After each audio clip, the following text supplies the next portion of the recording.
Hi, everybody. I'm Sue Hillyard, and I am here with Rav Chahal. Hey, Rav. I see. And we are continuing our series on Astro Coffee, up close and personal interviews with your favorite astrologers. And today, our favorite astrologer is Bess Strzelecki. Strzelecki, is that right? Hi, Bess. Hi, Sue. Nice to see you. Yeah, we're happy to have you here. Yeah, Thanks so much for having me. I know it's nice to be back with you gals. Yeah, it is. likewise. And Yeah. Bess has been very gracious in allowing us to look at her chart as we talk about her journey with astrology. And so here we go. And I guess we can just start with the usual question of tell us a little bit about your journey with getting to astrology and how it shows in your chart. Sure. I spoke on this a little bit at the conference, but I basically astrology was like the last thing I came to, which is sort of ironic because my grandmother did charts like in the 50s in Little Rock, Arkansas, drew up charts and studied astrology. And one of the first books she ever gave me was Linda Goodman's Love Signs or Uh, Sun Signs. And I loved that book when I was like 14. And so I knew a little bit about sun sign astrology, but I remember reading another astrologer saying that I followed and, read the horoscopes monthly or whatever, saying that it would take 10 years and a ton of training to learn astrology. And so I didn't think I was like smart enough to learn it, honestly. You can see oh, my like my Mercury in my sixth house and that being like the pinnacle of my yod with Pluto and Neptune, that's something I really had to come back to and work on. Um, so I had studied kind of everything else. I had been studying with a shaman for about 10 years in England. I studied tarot, where you learn a little bit about astrology. I had, learned how to, when I was doing shamanic journeys, um, I would see astrology symbols, but I wasn't really listening, right? And so long story short, I I got really sick basically in 2020 and to the point that like in April I had to go on medical leave. I worked as an executive recruiter at a globally retained executive search firm. I um publicly traded global retained executive search fund firm. And so I mean, I was dying basically. I lost 30 pounds. I was like, I'm 5'8", I weighed 100 pounds. I was covered in rashes. I was going into a hypoglycemic coma almost at night. I couldn't think, I couldn't process information, I couldn't read and understand what I was reading. I, um, wow. I was really, really sick basically. And in July, I mean, I was suicidal. It was like my husband and I were having these conversations where he was like, "We can't live like this. I live on a farm that we've been rebuilding. It's from the 1700s. We have 40 animals here. My kids were 1 and 3 years old." And he was like, "We can't do this, like something's got to give." We obviously had, you know, no sex life. It was like, I mean, I was on the couch basically. I couldn't get up. I couldn't take care of myself. It was a nightmare. And doctors were saying that it was psychosomatic. There was nothing wrong with me. My B was a little low. My vitamin D was a little low, but like they couldn't figure it out. They tried to prescribe me antidepressants. I'm like, there's not, like, I'm a pretty good student of psychology. I'm not reeling from some emotional trauma. Like, there's something wrong. And I really didn't feel heard. And I said to him, I was like, one of three things will happen. Like, one, I'll let you divorce me. I won't fight you for the kids. I won't ask for a dime. Like, I will just, if you need to go build a new life, build a new life. Two, I will like miraculously get better. Or three, I will have died or killed myself. Like, these are the options here. Wow. And so just like, let's see what happens. And shortly after that, I kept hearing the name of an evolutionary astrologer in my head. It was a name a friend had given me. Um, Tashi Powers, and she told me to call this woman like years ago, and I never did. And so I finally called this woman, and it was an absolute nightmare to get on her books. Like it was like I felt like at one point I cast runes like, am I even supposed to talk to this lady? And they said yes, like you should talk to her. I mean, crossed wires, like missed connections. I mean, it was a whole like drama. And so finally we get on. She looks at my chart and she said, you know, with your 11th house Pluto, which is in an Aquarian house, which rules astrology, all your 7th house planets are in the house of counseling. I think you came back in this life to counsel people through astrology, and you should really study with me. And I was like, lady, I mean, I was like, you're insane. Like, I am dying. I can't study anything right now. Like, you're not going to con me into like becoming one of your astrology students and paying you a bunch of money to like study astrology when it's like that, you know, it just wasn't going to happen. So she was like, well, let's look at your chart. And she said, you know, you've got Neptune in the first house. She said, you're very psychic. You get downloads all day long. And I thought, like, you are so nuts. I don't. And she said, and transiting Neptune is transiting your 4th house, which is home, and Neptune's a planet of water. You should go have your water tested, and look for water damage in your home, i.e. mold. And, you know, in my astrology talk at the conference, I talk through like how you could find this in the chart in other ways. She found it in one ways, but there were several others you could see that. But basically we had our water test. I mean, we had our home tested, and we had 30 times the allowable levels of mold in our house. So she Wow. solved it. And then I went on this, you know, crazy healing journey basically to figure out mind, body, spirit, like how do you get there? And I had sort of been on that progression before, but I like it went on a new level, and I started studying with her. And she had told me, she said, within 2 months you're going to have guinea pigs, and then you're going to be doing charts in the next year. And that's exactly what happens. 2 months later, I had guinea pig clients. And then in 2021, I started doing it professionally, and I have read hundreds of charts since. And it's absolutely crazy how basically it just happened. Mm. That's Wow, incredible. that's that whole Gemini, how fast things can happen once Yeah. you know, it's in your mind. And like Tashi had said to you, you were born to be an astrologer, but you've probably done this before. Look at that South Node in Scorpio in the 12th house. You've worked with I'm going to say esoteric means in the past, right? There's natural knowledge that you're born with. Your ascendant is Sagittarius, Bess. You know, you've been born with this intuitive knowledge. It's just you had to get past the physical remnants that we get clouded with in this lifetime. Do you know what I mean? That energy field that gets Totally. distorted and blocked. You just had to find your way through it. And what better way than through your body? It's only when we pay attention, right? When something's physically happening to us. You know, it's where you can't move, you can't do anything, and you're just like, what is going on? Yeah. And then and those doors opened for you.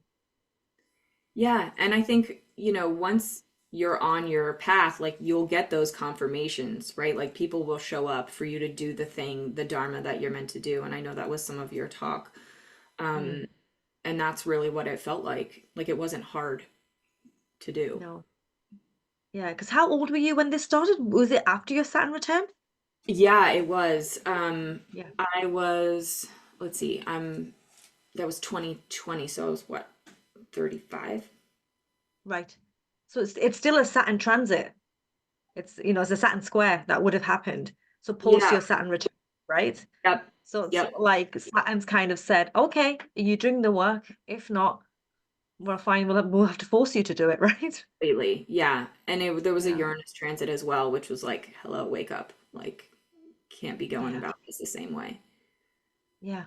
Well, and speaking of Wow. Uranus, I see that your Uranus is conjunct the south node of Uranus. So this tells me that, you know, the knowledge, you know, is there and just, you know, bubbling up at the surface, waiting to come forth. Yeah, Yeah. it's been a journey, and I would say I'm still on it, right? Like you can see my Saturn conjunct the South Node in Scorpio. I have learned about myself through various processes, whether it's past life regressions, and now I, facilitate some of those regressions. But, to Rob's point, like, did I dabble in dark magic once upon a time and then get scared? Did I, have some spiritual authority and it went tits up? Like, did I, have spiritual power and abuse it? Like, who knows what it was? And I did unpack some of those lifetimes, but it caused me to want to hide and not and feel very like the amount of responsibility. And I don't know if you ladies, like, I'm sure you've had your own struggles with this. I think mine were sort of I would say exacerbated by that signature, but of feeling responsible for what you give in your readings. And I think especially, Rob, to your point, like when the psychic stuff starts to kick up, which really only kicked up, it's only sort of opened in the last few years where I can now appreciate what Tashi was trying to tell me. But when that kicks up and you're telling someone something and you feel the responsibility of how they're going to handle it. And Rob, I don't think I told you this story, but it was last summer, I went to a wedding and, I don't drink often, but I had like indulged and we were having a great time. And there was a guy sitting at the table who didn't go to college. He like designs, manufactures, builds, and then races airplanes. And I was like, I've got to know your chart. Like, those people where you're just begging, like, my former boss was someone who's like a superhero. And I'm like, you just like want to know, like, what makes you tick? Like, I got to know. And so he was a chart that I like begged for. And he was like, I don't believe in astrology. And my husband was like, I don't either, but you should still let her read your chart. And so he gave me his chart. And Rob, remember when we did Tiger Woods for the EA View? Like, his transits reminded me of when Tiger won his first Masters. And I said, what's happening in like, X weeks time? And he said, oh, that's when we have this airplane race. And it's the last one of its kind. It's in Nevada. It's every year. There's 250 pilots that are licensed to race in this race. And I was like, you're going to win this race. I'm not a betting person, but I would put all my money on you winning this race. And he was like, no, my airplane that I usually fly, the engine's busted. I'm running this back up. And I'm like, there is this, like, you have an ace up your sleeve. Like, there's this harebrained scheme. And if you execute it right, like, you're going to win. And then the next day I had a full-on panic attack, like, like, oh my God, people die in this race. And here I am, like, what if I'm encouraging this guy and he goes out and does something crazy and his lovely wife that I just met is now like a widow, or he doesn't. And like, this is one of my husband's investors. And I'm like, and now he thinks that his financial advisor is married to some crazy witch and like wants nothing to do with us. You know what I mean? Like, in no way is this a good, like, none of these options are good. Right. And I like shut down my shop. I didn't do readings for weeks. Like, and I didn't hear anything. So I was on pins and needles. Like, is he dead? Did he do? Like, anyway, he went to lunch with my husband and brought his trophy and he won. And it was like, oh my gosh. And it scared the crap out of me. I will tell you, like, that really shook me. And it wasn't until I went into a past life regression where I found the lifetime where, I was doing the psychic work and gave someone information that if they stayed in a marriage, they were going to end up dead, and then pulled them out. But the husband found out and got upset and had me locked up. And it was like, I just felt crazy. Wow. And once you clear some of that out, then it was like I could step back into, all right, we can do the work, right? Like, we can step out of ourselves, we can channel, turn ourselves over to a channel to the highest power, to God, whatever you want to call it, God, goddess. And then we are not responsible for like what is done with the information. And that has been choices. Right, exactly. That's been a huge lesson for me. I don't know how you all Yeah. feel about that. Do you know what? Just absolutely. on that, I remember reading something Jeffrey had said I'm sure it was in one of his books, and he had said, you work with the question the client has. That's what that's the role. Because Bess, you know this, and Sue yourself, you see a birth chart, you can see so much. Yeah. You see so much of what's developing for the individual. Then the question is, what answers are they seeking today? And Mm. that's what we have to work with. And this incident, I feel, was definitely mapped on your story and your life journey, because it was maybe to bring up that memory from a previous lifetime where actually, Bess, it's self-forgiveness, right? Because your intention wasn't bad. Right. You thought you were helping somebody, but Right. now you've realized with experience and time that you've just got to hone those intuition skills, right? I'm sure the alcohol probably didn't Yeah, it probably did didn't not. help. Like, Like, wee! Like, won't be doing that again. It's like, but no, yeah, it's when you get that information, intuitive hunch. I'm still learning to decipher, is that my intuition, or is that coming from a place of fear? yeah, Even not trying to share something. And yeah, it's whichever client anybody works with, it's free will. These right, are the potentialities that are happening. Yes, the past is it's done, it's fixed. This is what's brought us to this lifetime, which is the natal Pluto position. That Pluto polarity point, which we discuss, is a choice whether you choose to go that way. right. You know, And I think the as a child, evolution. like we want Yeah, to do no harm. You know what I mean? It's like yeah, it has to be it has to be turned over to the highest, and you have to yeah, be operating with integrity, or else like that responsibility is there. And I think with this Saturn on the South Node, it was just like it was too much. Like you can't take on too yeah, much of the responsibility, but you do have to be responsible with it in an honorable and integral way. yeah. But in your chart, that new phase to the South Node, being that resolution node for your Jupiter in Aquarius, do you kind of also see that as I will take responsibility for the guidance that maybe you get intuitively, even if information is being channeled to you from source, Yeah. in terms of what works for you in the client? Does that make sense? Yes, that makes perfect sense. And I mean, I think I had always it took me a while to realize like what I am. Do you know what I mean? Mm. Like even when I went to go, so I've been, and I know this place is dear to your heart too, Rob, but like I've Mm. been going to Glastonbury for 10 years and studying with a shaman there. And he very quickly realized, like he saw me for what I was and was like, you're a female version of me. And I was like, you're nuts. Like it's like I'd having people tell me and being like, no, that's not right. Like I'm here for the fun. I don't know what I'm doing. Everybody else is much better at this. Everybody else has like a shamanic practice. I am just here for a good time, and to observe. And then it's like, no, no, you're actually meant to go back, that South Node Saturn, like do the spiritual work, step into your spiritual power, and then use it correctly.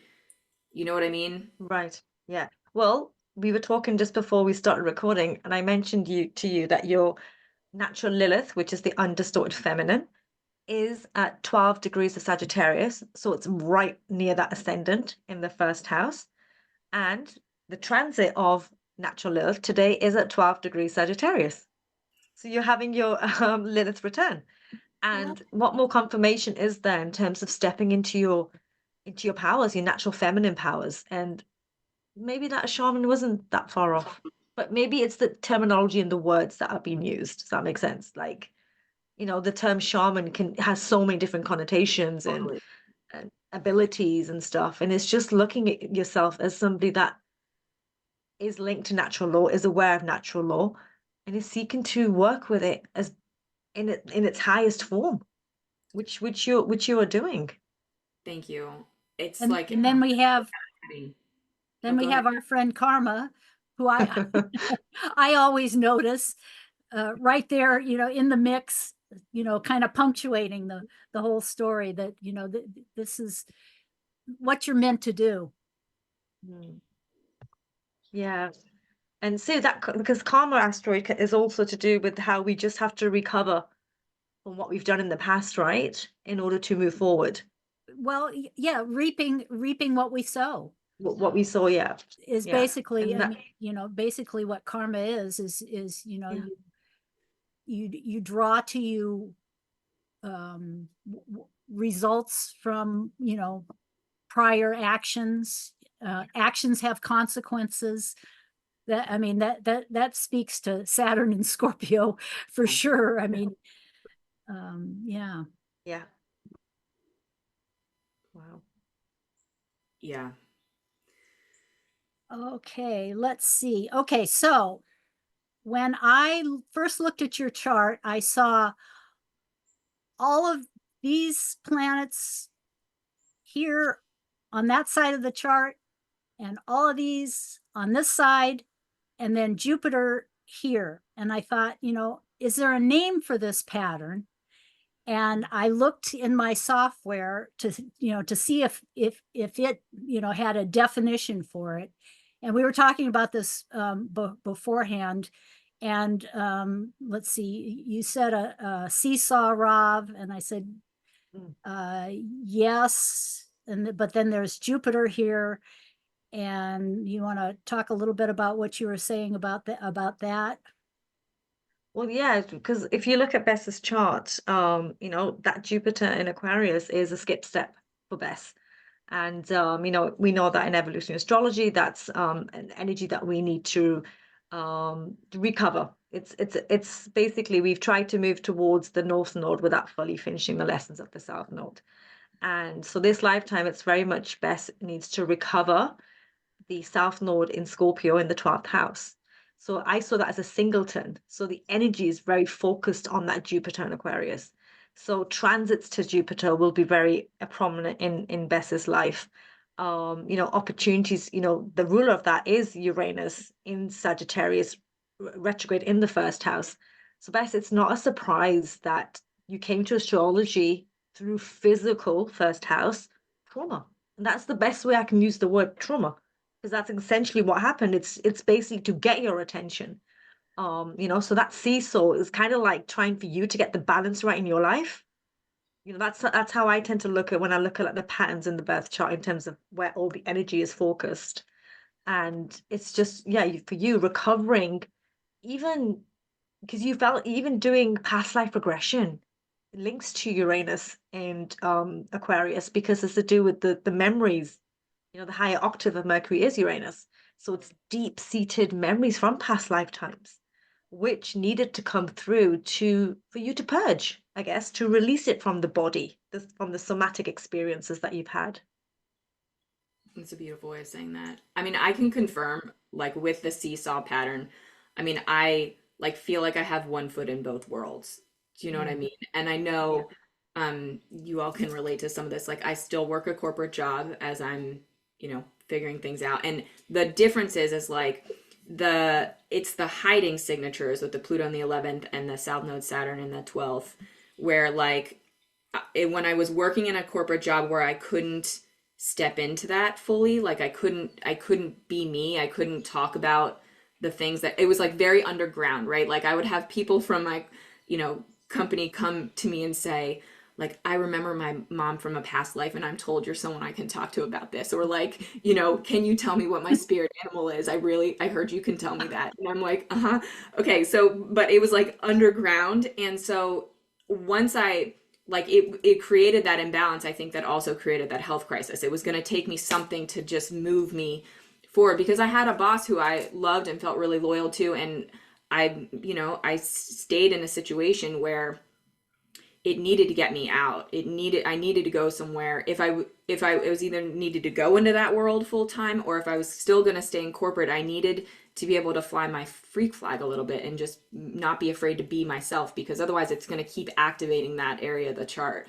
And so finding a way to live in both worlds where I can do the Gemini, communication thing, and then also do the magic thing. It's like I have to balance that at all times. Otherwise I have issues, Yeah, and there's nothing wrong with that.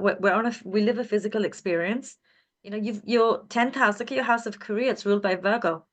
And the ruler of that is that Mercury in Gemini in the 6th house. So having two jobs, two different work environments, is probably exactly what the soul needs. Variety, different connections. And then also kind of realizing, see how both worlds merge. We're aware of this doing astrology, that the physical is real, as is the spiritual. So I feel that's been your experience as well, in terms of showing people, yes, you are communicating with, whoever on the other side, it is real. Yeah. And though it's done underhand, like even I work another job, to pay the bills, but people are intrigued. People are interested. They may be like, oh, it's a little bit woohoo, but then they ask you questions about it because there's Right. growing interest. And I feel it's going to get stronger once Pluto goes into Aquarius fully. I Totally. feel it's just going to accelerate, open up people to a world that originally existed. Astrology was very much an everyday a part of people's lives every single day. Right. Well, and We're just coming back to it. yeah, and I like your point. Like, I think I trust the universe will tell me timing of where I should be and when. And I do think it has opened up avenues where I've been able to, just by virtue of working in a corporate world and having built up enough respect in that space for people who are not normally open to this, to then be able to communicate with them about it and to, have their consciousness open up. And it's been really fun, to read for, senior leaders in a banking world or people who otherwise would not cross paths with this. And so until I'm being called to go somewhere else to be of better service on a different stage, like this is, as long as, I mean, my last corporate offsite, we had like a team, there was like some team dinners, and the girl sitting next to me pulled up a picture of her pet, and it started communicating to me, and I started reading her pet, and the girl sitting across from me, her deceased mom showed up, and I started giving her an astrology reading across the dinner table, and we become friends. And it's like I just now step into it. I don't hide from it, and it's okay. And so then I feel like I'm not at, sorry, can you hear my rooster? Then I'm not at risk of like imbalancing the scales where I'm hiding, and then I get whacked by spirit. Yeah. I understand the hiding signature, trust me. Yeah, I know, with all your 12th house. I remember your chart. Yeah. I remember because in the Indian culture, astrology is popular, but not from the culture that I'm born in and stuff. But I remember years ago having a reading, and I swear this guy freaked the hell out. He literally didn't know what to tell me. And he just basically, I remember him re-looking at my chart and just saying, just get married. And I remember thinking, like what? Like what? I was honestly ready to jump over the table and not be very pleasant. Let's put it that way. But this is why when evolutionary astrology walked into my life, I was like, it makes sense. Thank you, it makes sense. But no, I truly get the whole hidden signature. Yeah, no, I'm glad that you're stepping into your power. Thank you. Yes. Same. And all of this Gemini is incredible. And it's ruled by, of course, Mercury in Gemini. And the one thing, another asteroid that I noticed is that Eros, the goddess of love, is right next to your Mercury, and we share that configuration. I have Mercury actually trine your Mercury down at the bottom of my chart, so it's angular as well, and Eros is right next to it. So Oh, I love that. my take on it is I love words, I love talking, I love expressing, through words, and it's very important to me to have somebody that will talk, on a relationship basis, because my Mercury's in Libra. But what is your take on having this configuration? Yeah.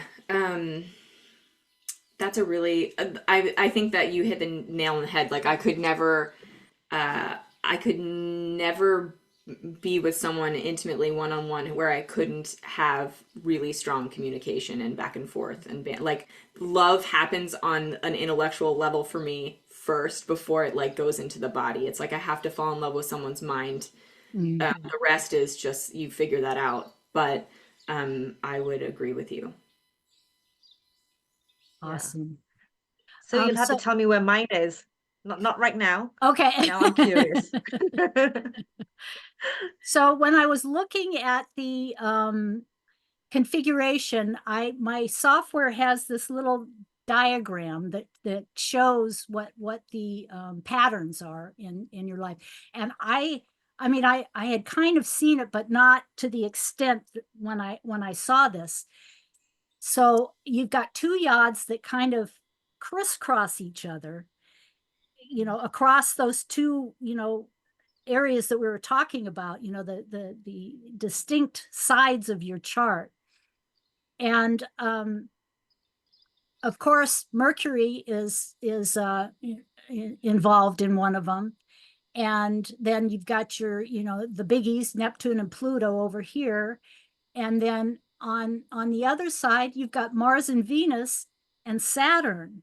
So then when I went back and looked at the chart to see the exactitude of of these, you know, like 24 degrees, 25 degrees, 23 degrees, and then it was, what was it, 2, 2, and 2.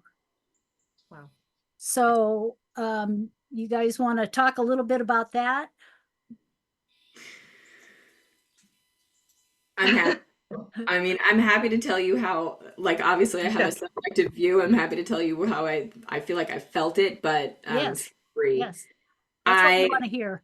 yeah, so I would say, I mean, the first one, that the Pluto Neptune, it's like those two are which play well in the sandbox, in that I feel like my soul is sort of getting the downloads. The Neptune is like the intuition stuff that's very physical and physical sort of empathy type.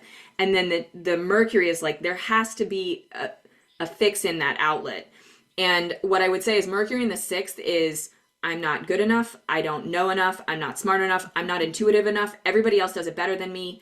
Why would I do this when my teachers, you know, do it so well? I should just send them to other people. And I do often refer people to other people, but like, it just, there's a thing that's like, this is not, I'm not that.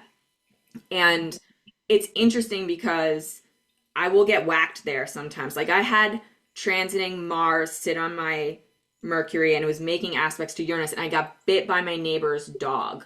And it was so weird, right? Like, my neighbor walked into the house first. She invited me in. I walked in. One dog greeted me. This other dog came wagging its tail and then bit me out of nowhere. And it was like, I'm an animal person. Like, you can see all my mutable. Like, I'm a demon soul. I know that. Like, what the hell just happened? And it was like the quality of my thoughts and the amount of insecurity that I had around this work. Like, it pulled me into then doing animal communication readings and learning how to intuitively communicate with animals.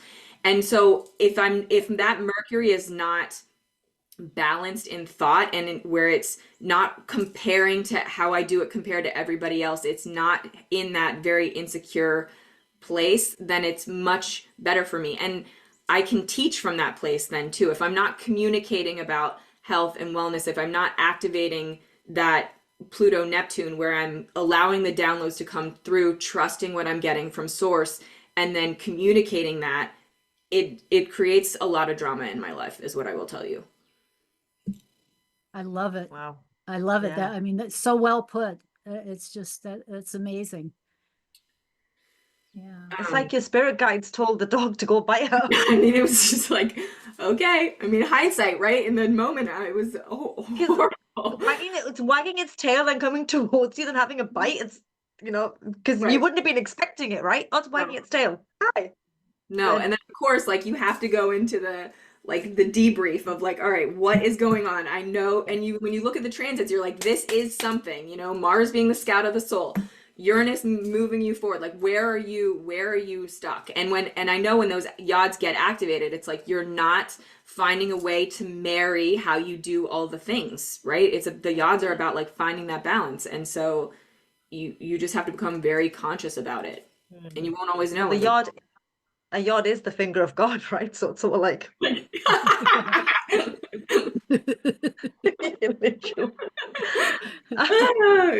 Oh, I'll have that imagery next time. Thanks, Rob. That's great. Yeah. Pay attention to this. yeah. So- I want to have a look at my yods later now. I'm like, where have I been prodded? Yeah. So is there anything similar to, I mean, it probably is on a deeper level with the one pointing to Saturn in the 12th house. Yeah, I mean, again, that Mars Venus, I think those can play nicely, where I can get away with it with you know, the Venus in the fifth and the Mars in Gemini, where you can just, you know, stay on the surface levels, and you can talk to anybody, do anything, you can have fun, and, you know, let your hair down with Venus in Aries, and just whatever, kind of just get by with Chit chat. right, exactly, have fun, have a good time. It can stay really surfacey. And the Saturn and Scorpio's like, no, like, you need to go deep into this work, and if you don't, you're gonna get rocked. And that will pull me out as well. And those were some, you know, when Uranus started to oppose my Saturn, that's when that yod started to get activated as well. And that's when, you know, departed loved ones started showing up, and I started getting sick again because I couldn't understand, like, how to manage those energies. It's like it's constantly pulling me into that. If you're not standing in your authority, and you're not really, like, doing this work deeply and humbly, like, you can't, it doesn't work. Wow, that's amazing. And the exactitude of the aspects is just kind of mind blowing. I mean, it's definitely pointing you to, you know, this is the time, this is the life. You need to do this. I just got chilled. Thanks, Sue. It's that evolutionary necessity this lifetime is very much about. I mean, I would encourage anyone who's got yods, like, ask yourself, like, am I going deeper? That's what I feel like they do. They pull you deeper. Yes. Yeah, Yes, it's that's because you're pulling in so many different on the surface areas that don't get along, yeah.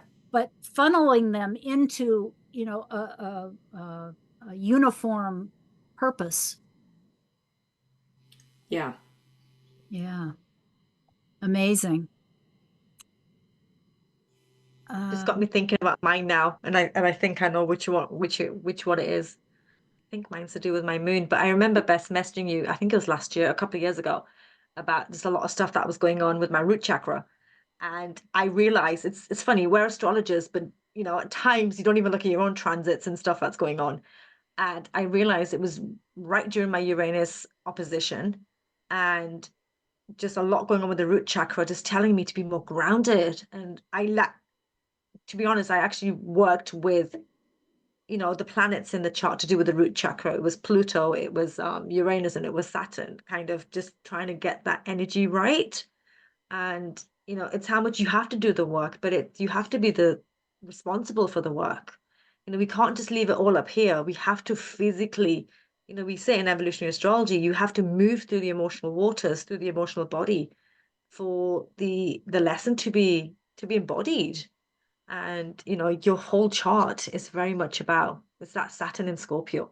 It's very much about embodying the psychic experience, you know, Scorpio, about where you do have power and where you may lose power. But it's essentially to bring you back to the power that you have, right? Even if it feels like powerlessness. It's gonna, in a roundabout way, bring you back to the power that you have. And it's that connection with the divine.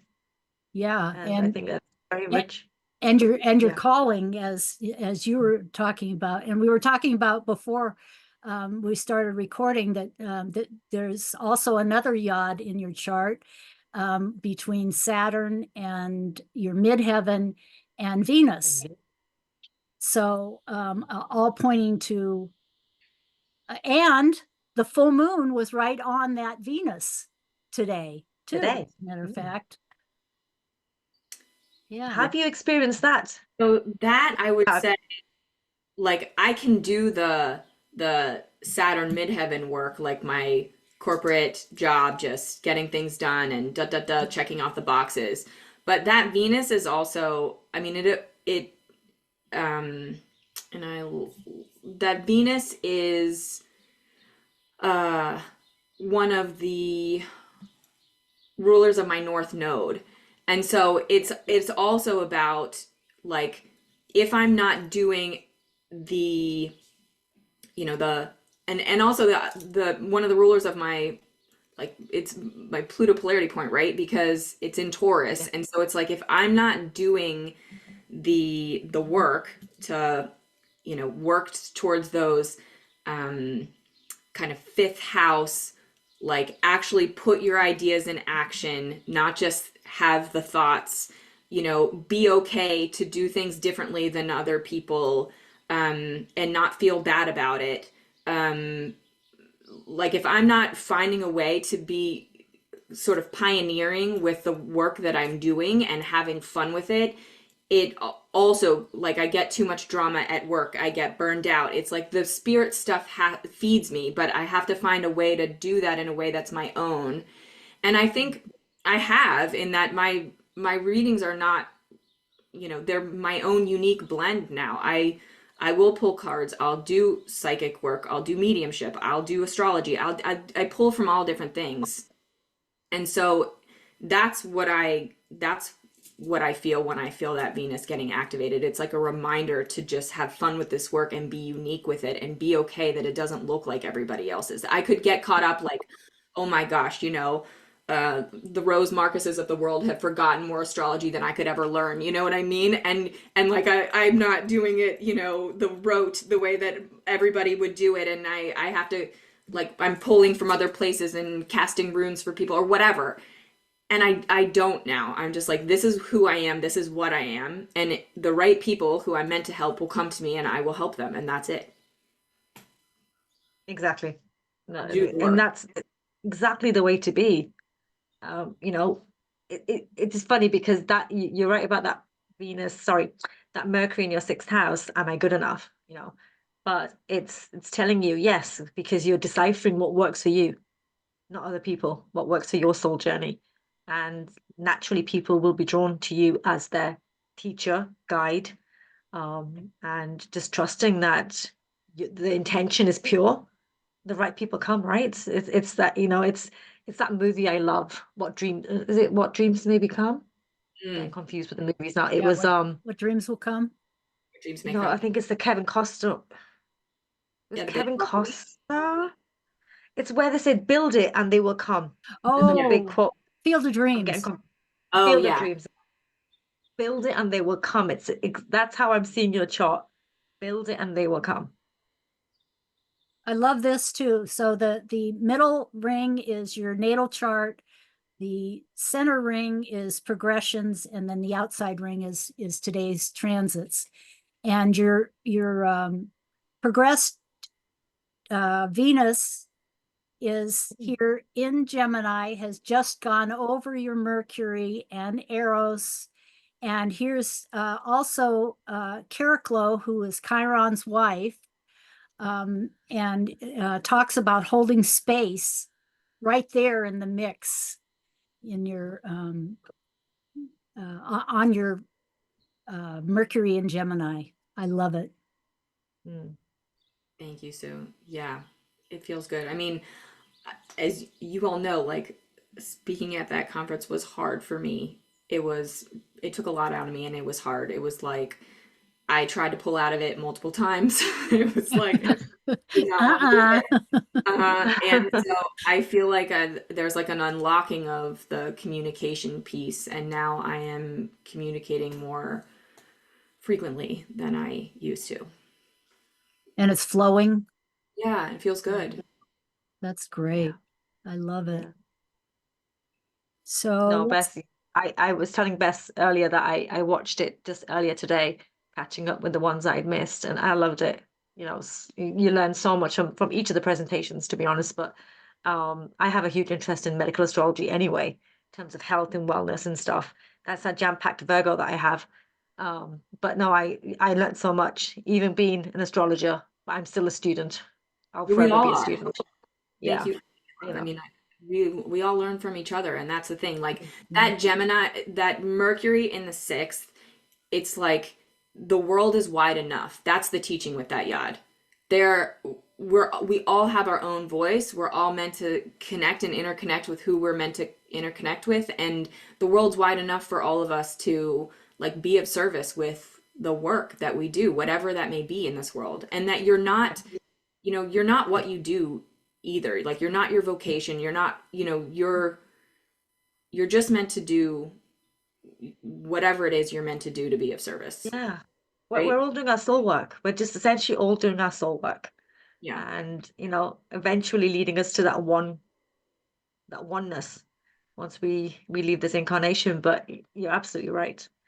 And here we It's have progressed Mercury over here in Leo, speaking of fifth house, and it's coming to an opposition of your, well, progressed Jupiter and natal Jupiter in the next few years. So, I mean, definitely out in the world, creating and doing your thing, doing it your way. I love it. and That's resolving the skip step as you do it. I'm trying. Yeah. So where shall we go from here, Rav? Well, my question before, because your question is a great ending one. Okay. Bess, I actually saw in your presentation that you listed a lot of books, and I love that. Yes. I am such a bookworm. And you had, was it Dr. Brian Wise's Many Lives, Many Masters? Love everything Dr. Brian Wise has done. So I wanted to know, apart from the books that you listed on the conference, because I do say to whoever's listening, please go and watch that presentation because it's fantastic. What Oh, other which books? reminds me, people Huh? can still watch those presentations, right? So I'll put a link to that in the description of the video, plus all of Yeah, your it's still on the information. it's on the association website. Yeah. So what other books, apart from astrology books, of course, has kind of empowered you in your life? That's kind of been very powerful. Like for me, it was the Autobiography of Yogi, for one. Yeah, that's a great one. Yeah. Um, I love um I have to find out the I want to make sure. So Secrets of the Talking Jaguar by Martin Prechtel. And Okay. I love this book. And it really helped me because he was just sort of like um, a regular guy that got pulled into sort of living with a shamanic culture and experiencing magic, and it was real, and that's a favorite of mine. um Who was the author on that one? I'm going to track that one down. yeah, Martin Prechtel, Prechtel. Okay. And it's beautifully written, and I just, yeah, really enjoyed it. I recommend it to anyone and everyone. Awesome. Perfect. We'll put a reference to that in the description as well. So my favorite question is, or my favorite question to end with is, what do you do in your spare time? Oh I'm my God. sure you have What lots of is spare spare time. time? What is spare time? I know. I hear you, sister. Oh my gosh. I What do you wish you could make time for? Let's put Oh it my that gosh. way. Okay, good question. I mean, like, I read a lot. I think I've read like 160 books this year, and it's what, October. Wow. I That's also, Gemini for you. I know, right? It's like, and I especially love like the spicy romances with my Scorpio ruling my 12th house, so you can understand. I mean, we have a ton of animals. I love to ride my horse, play with my kids. I love to, create perfumes, and which reminds me, I love to do yoga. I love to teach yoga. I'm going to be co-hosting a retreat to with a natural perfumer in Glastonbury next July to learn how to make your own perfumes and do yoga, meditate, go see sacred sites, do astrology. But like those are the I things that want I to go. come. Oh my gosh, it would be so fun. I'm there, Bess. Send me the information. Yes, yes, Glastonbury. yes. Let's do it. It'll be so fun. So I'm really excited about that. And then teach. Like I love to teach. I'm teaching a Reiki retreat next month. I love, love to connect and chat on the phone, catch up with friends. Like this has been the best thing ever. This is like two birds with a stone. Uh, yeah, play in the garden, swim, do all the, all the mutable sign stuff, right? Be in I love nature it. and then have good Beautiful. relationships. That's it.